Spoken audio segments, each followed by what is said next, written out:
Why did Elvis Presley really start giving out scarves in his concerts? And what shocking event made it all happen? At first glance, it might seem like just another showbiz gimmick, but the truth began on a night unlike any other. A night drenched in chaos, delays, and tension, so thick you could almost feel it vibrating through the crowd. What unfolded in that moment didn't just spark a frenzy among fans, it changed the way Elvis connected with his audience forever. And the real reason behind it? That's a secret we'll uncover as the story unfolds. Stepping into an Elvis Presley concert in the 1970s was like stepping into another world. The lights, the roar of the crowd, and the sheer anticipation hanging in the air created an atmosphere so electric it felt as though the walls themselves were trembling. Thousands of fans leaned forward in their seats, hearts racing, waiting for that first note, that first glimpse of the man they called the King. When Elvis finally walked onto the stage, the energy surged like a tidal wave. Screams, applause, and tears blending together into a single, unforgettable sound. For the audience, it wasn't just about hearing the music. It was about the connection. Every wink, every grin, every small gesture from Elvis became a memory that fans carried with them long after the curtain fell. He had a way of making each person in the crowd feel seen, as though he were performing just for them. And when he chose to share something of himself, even the smallest token, it instantly became priceless. These weren't just souvenirs. They were proof of having been touched by a moment in history. Among these personal gestures, one eventually rose above the rest and grew into a legend. Fans would come to associate it with the magic of an Elvis performance, clutching tightly to it as if it held part of his spirit. Yet this tradition wasn't always a part of the show. In fact, its beginnings were far more unexpected than most people realize. Born not out of careful planning, but from a single night that changed everything. It was 1970, and Elvis was back on the road for the first time in more than a decade. The city of Phoenix, Arizona, buzzed with anticipation as fans packed into the Veterans Memorial Coliseum, eager to see the King reclaim his throne on stage. The atmosphere was already electric when Elvis stepped into the spotlight, his presence commanding every gaze. Then, in a moment that seemed almost casual, he reached for the scarf around his neck, pulled it free, and tossed it toward the crowd. No one knew it then, but this single, impulsive gesture would ignite a frenzy unlike anything the audience had ever experienced. The reaction was instant and explosive. Screams pierced the air as hands shot up, scrambling to claim the fluttering piece of fabric before it hit the floor. The lucky fan who caught it held on as though they had just been given a piece of Elvis himself, and the rest of the audience roared with envy and excitement. Elvis paused for a moment, taking it all in. The sheer intensity of the response, the way one small act had created a tidal wave of emotion that swept through the entire arena. He smiled, realizing he had stumbled upon something powerful, something that connected him to his fans in a way few performers could ever achieve. From that night forward, Elvis leaned into this discovery, weaving it seamlessly into his stage persona. It wasn't just about music anymore. It was about moments, about giving fans something tangible to remember him by. Each performance carried with it the promise of that thrilling chance, that possibility of walking away with more than just memories. What began as an impulsive act on a chaotic night in Phoenix would evolve into one of the most iconic rituals of his career, cementing itself as part of the legend of Elvis Presley. That night in Phoenix was supposed to be a grand return, but instead it began with chaos. Before the show even started, the crowd buzzed with nervous whispers after word spread of a bomb threat, forcing a delay that stretched on for what felt like forever. When the all-clear was finally given, relief swept through the audience, only to be replaced with frustration as the sound system sputtered and failed to match the energy of the room. Elvis's powerful voice was muffled, his backup singers struggled to hear one another, and the performance teetered on the edge of disaster. It was a night stacked against him, where every technical flaw threatened to overshadow the magic his fans had waited so long to see. Yet when Elvis stepped onto that stage, the setbacks melted away. He commanded the room with the same charisma that had made him a household name, pouring himself into the music and giving every ounce of energy he had. Fans who had been restless during the delays were swept back into the thrill of the moment. their worries drowned out by the sheer force of his presence. Against all odds, the show became unforgettable, not for its perfect execution, but for the way Elvis rose above the obstacles and turned a troubled night into something remarkable. But beneath the excitement, something had shifted. Elvis saw firsthand how much more it took to reach his audience in a live setting, especially when unexpected chaos tried to steal the spotlight. That night in Phoenix wasn't just another concert, it was a wake-up call. From then on, he began to rethink not only how he carried himself on the stage, but also the very songs he chose to share. The experience reshaped his approach, sparking changes that would define his performances for the rest of his career. Before 1970, Elvis Presley's concerts followed a predictable rhythm. Night after night, fans could count on hearing the same string of early hits, the songs that had catapulted him to fame and cemented his place as the king of rock and roll. Hound Dog, Heartbreak Hotel, all shook up. These crowd pleasers thrilled audiences, but after years of repetition, even Elvis seemed to recognize the need for something more.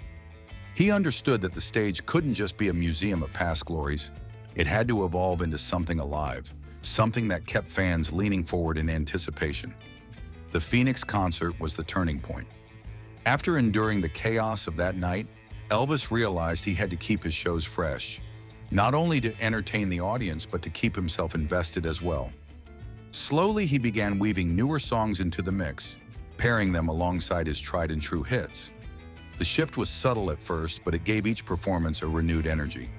By surprising fans with something different, he ensured that no two concerts ever felt exactly the same, and people came back not just to hear what they already loved, but to discover what he might do next.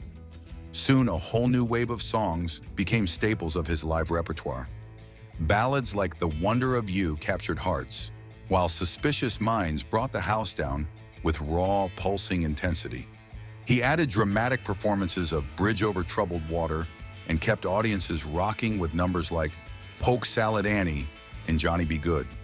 Even classics like Blue Suede Shoes and Can't Help Falling in Love took on new life when placed beside this expanded catalog. The result was a concert experience that felt both nostalgic and fresh, blending the Elvis fans already adored with a deeper, more versatile performer. And just as the music was evolving, so was the show itself.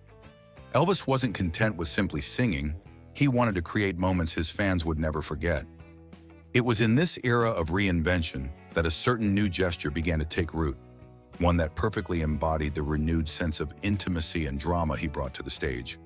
What started as a spontaneous act of connection soon became an inseparable part of his live identity, as iconic as the songs themselves.